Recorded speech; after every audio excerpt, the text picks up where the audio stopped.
Salut à tous et bienvenue dans cet épisode. Aujourd'hui, on va vous parler de la critique.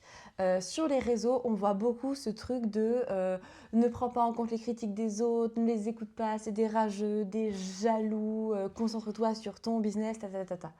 Et en fait, avec Louis, on est d'accord dans une certaine mesure, c'est-à-dire qu'il y a des critiques à prendre et d'autres non. Il y en a surtout qui sont à prendre. Et du coup, dans cet épisode, on va vous partager en fait notre avis sur la critique et vous expliquer lesquelles prendre et pourquoi et lesquelles ne pas prendre et pourquoi également. Si vous voulez que votre entrepreneuriat, en tout cas, il fonctionne au long terme, vous devez être un minimum capable de recevoir de la critique. On a listé 3 catégories de critiques. La première, c'est la critique constructive. La seconde, c'est la critique neutre. Et la troisième, on n'a pas trouvé de nom. Et on l'a appelée la triquite, tout simplement. Ça lui va bien. C'est clair. Alors, la triquite, c'est celle que vous ne devez pas prendre en compte. La triquite, en fait, c'est la critique qui est émise par une personne qui ne vous connaît pas, qui ne connaît pas votre travail et qui va émettre un avis en fait sur ce que vous faites, sur qui vous êtes. Typiquement, ça va être les commentaires, les retours du style ben ton travail c'est de la merde, ce que tu fais c'est naze, ta formation elle est nulle, etc. etc. Et c'est émis par des gens qui n'ont jamais mis un pied dans vos accompagnements, dans vos formations, qui ne vous connaissent pas. Et du coup, quand quelqu'un ne te connaît pas et qui te dit ton travail c'est de la merde, donc déjà dire c'est de la merde, c'est pas constructif du tout, mais en plus la personne ne vous connaît pas. À partir de quel moment tu émets un jugement, un avis sur un travail si tu n'as aucune connaissance de ce travail-là? Ça, typiquement, c'est le genre de trick-it, du coup, à ne pas prendre en compte et à laisser couler. À l'inverse, vous pouvez aussi recevoir des trick-it bienveillantes. Ma maman, par exemple, elle m'a déjà dit « Mais ce que vous faites avec Louis, vos formations, c'est super, c'est génial !» Alors, merci maman, mais ma mère n'a aucune idée de ce qu'on fout ensemble avec Louis. Elle n'est jamais venue dans une seule de nos formations.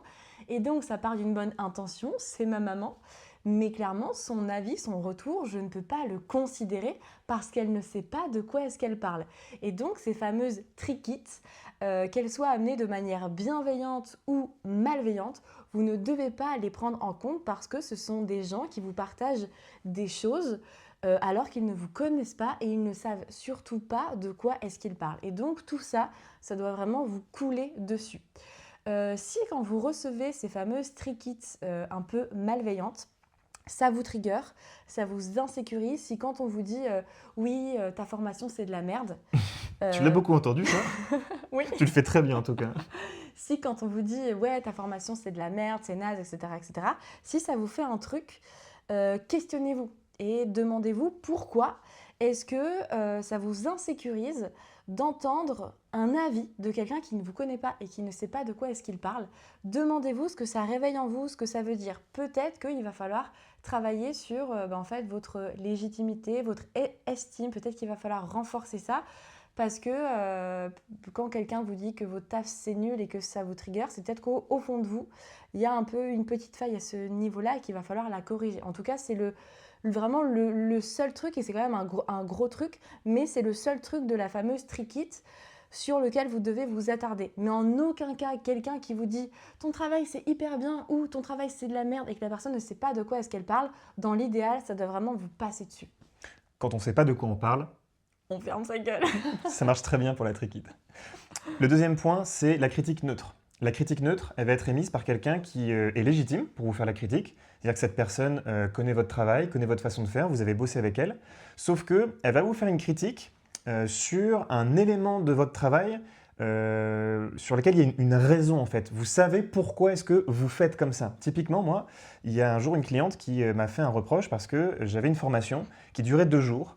Et ensuite, il y avait 3 semaines qui devaient s'écouler et ensuite 2 jours de formation en présentiel. Et elle me disait « Ah, c'est pas pratique, moi, ça va me coûter plus d'argent, il faut faire 2 fois le déplacement. Tu devrais plutôt mettre tout d'un coup et puis comme ça marcherait mieux. En tout cas, moi, ça m'arrangerait. » Alors c'est OK, je comprends, mais il y a une véritable raison pour laquelle il y a 2 jours et ensuite 2 jours. D'un point de vue pédagogique, la formation, elle a été construite pour mettre des choses en application et c'est un processus qui est plutôt long et qui nécessite d'avoir des retours d'expérience ensuite. Donc sa critique, elle est neutre. Pourquoi? Parce qu'elle souligne un vrai problème pour elle. Son problème, il existe, mais je ne pourrais jamais y répondre parce que j'ai vraiment fait un choix volontaire et conscient de construire ma formation comme ça et ma formation, elle a du sens. Et je sais expliquer pourquoi est-ce que je travaille comme ça. Je ne suis pas en train de me défendre parce que je me sens attaqué en me disant non, mais c'est comme ça et c'est pas autrement. Je suis parfaitement capable de recevoir les critiques et d'expliquer pourquoi est-ce que je fais comme ça. Et donc les critiques neutres, recevez-les, écoutez-les. Par contre, vous ne pourrez pas les prendre en compte parce que justement vous avez une raison de travailler de cette manière-là, de faire votre service de cette manière-là.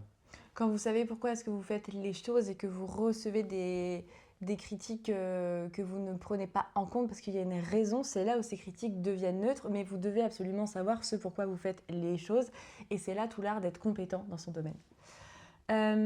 Troisième type de critique, et c'est celle-là vers laquelle on veut tendre, ce sont les critiques constructives et c'est absolument elles que vous devez prendre en compte. Les critiques constructives, elles peuvent être négatives ou positives. Les critiques constructives, elles sont émises par des personnes qui ont travaillé avec vous, qui savent en fait ce que vous proposez, ce que vous faites. Et donc ces personnes sont légitimes pour vous faire un retour, d'accord? Ça n'a rien à voir avec la triquite. J'aime bien ce mot. Aussi. Dis-le 10 fois très vite. Triquite, c'est dur. À toi. Triquite. Non, je dis tricky. Je dis triquite. Du coup, oui, la critique constructive, elle est émise par une personne qui sait ce que vous faites et qui est complètement légitime pour vous faire un retour parce qu'elle a travaillé avec vous. La critique constructive, lorsqu'elle est positive, elle est hyper importante et vous devez la prendre en compte. J'insiste bien sur ça parce qu'on est habitué à prendre en compte le négatif parce que depuis tout petit, on nous rabâche vraiment ce qui ne va pas. Ça, c'est pas assez, t'as pas fait ça assez bien, il manque ça c'est faux, etc. etc. Et on n'est pas habitué à ce que les gens viennent sublimer et renforcer nos points forts. Et dans le travail, on fait la même chose. On prend beaucoup les retours négatifs, quitte à ce que ça nous trigger de ouf. On se dit, ouais, ce que j'ai fait, c'est de la merde, mais on ne célèbre jamais et on ne sublime jamais ce qui va bien. En tout cas, c'est dur de le faire parce qu'on est vraiment dans ce truc de je suis pas assez, c'est pas assez bien, je peux faire mieux. Mais les retours positifs, constructifs sont super importants parce qu'ils vont vraiment vous permettre de renforcer ce qui va bien et de mettre en lumière tous vos points forts. Et lorsque vous savez en fait ce qui fait que votre clientèle, elle adhère à vos suivis, à vos programmes, vous allez pouvoir tous ces points forts-là, les sublimer et les mettre en avant dans vos suivis. Et ça va vraiment vous permettre de fidéliser vos clients parce que c'est ça qu'ils aiment chez vous. Et donc, les retours positifs, constructifs sont super importants. Et une fois que vous êtes suffisamment sécurisé avec vos points forts, vous êtes suffisamment en confiance, vous savez ce que vos clients viennent chercher, vous allez ensuite pouvoir venir travailler sur ce qui marche moins bien, sur le négatif. D'où l'importance aussi des critiques constructives, négatives. Ces critiques constructives négatives, ce sont des critiques qui sont encore une fois émises par des personnes qui sont légitimes pour le faire, qui connaissent votre travail. Mais en fait, le point spécifique de cette critique négative, c'est qu'en fait, elle va venir vous poser une question. En fait. Elle va venir vous interroger sur un élément spécifique de votre accompagnement ou de votre service. Et c'est en vous posant cette question-là que vous allez pouvoir modifier votre façon de faire. Elle va vous proposer quelque chose, elle va vous proposer un changement. Et ce changement, en général, c'est un changement qui vise à vous améliorer. Si vous faites la même chose pendant 10 ans, ça veut dire que vous reculez. Vous ne stagnez pas, vous reculez. Faire la même chose pendant 10 ans, vos clients, la société, le marché, lui, il continue d'avancer, mais si vous faites la même chose, que vous ne suivez pas cette tendance-là, vous restez en arrière. La critique constructive, négative, elle vous permet justement de modifier votre façon de faire, de vous mettre un petit peu en insécurité et de créer justement des adaptations, de changer votre façon de faire. Et elle vient vraiment souligner ce point spécifique-là. Donc soit elle vient vous poser une question, soit elle vient littéralement mettre le doigt sur quelque chose qui ne fonctionne pas et elle vient vous interroger en fait sur le pourquoi est-ce que vous faites ça, pourquoi vous le faites de cette manière-là. Vraiment, les retours clients, les feedbacks, c'est une réelle mine d'or parce que l'entrepreneuriat, c'est en fait des ajustements permanents. et sans retour, sans critique, vous ne pouvez pas vous ajuster et faire évoluer les choses et donc vous passez à côté de tellement de points qui vont vous permettre de progresser dans votre projet, d'améliorer la satisfaction client, etc., etc. Et donc vraiment demander des retours aux pros qui gravitent autour de vous et qui savent un petit peu ce que vous faites et demander surtout des retours à vos clients. C'est une réelle mine d'or, vous allez pouvoir mettre en lumière les points forts et vous allez pouvoir améliorer ce qui est améliorable et progresser. Ceci étant, si vous sentez que dès qu'il y a du négatif, même si c'est constructif, que ce soit de la trick it ou du constructif, si vous sentez que vraiment ça vous trigger, etc., allez vous questionner sur votre estime, votre légitimité pour pouvoir être capable de recevoir ces critiques-là parce que c'est vraiment ça qui va vous faire évoluer. Est-ce que tu as un truc à rajouter? Non. Super. Non, on a tout dit. Bah, la critique, on pourrait en parler en fait pendant des heures, mais là, je pense on reste assez spécifique, donc c'est ce dont on avait besoin. Parfait. Eh bien, pensez à demander des retours à vos clients actuels, à vos clients qui sont là depuis un moment. On n'y pense pas, mais c'est super important. On les prend pour acquis. Mais en fait, à un moment donné, si on ne prend pas en compte leur satisfaction, bah, ils vont partir, c'est comme tout. Donc pensez à demander des retours, à renforcer votre légitimité pour être prêt à recevoir ces critiques-là et à laisser couler les triquits. Nous, on était ravis de vous faire cet épisode et puis on vous remercie pour votre écoute et on vous dit à bientôt. Salut!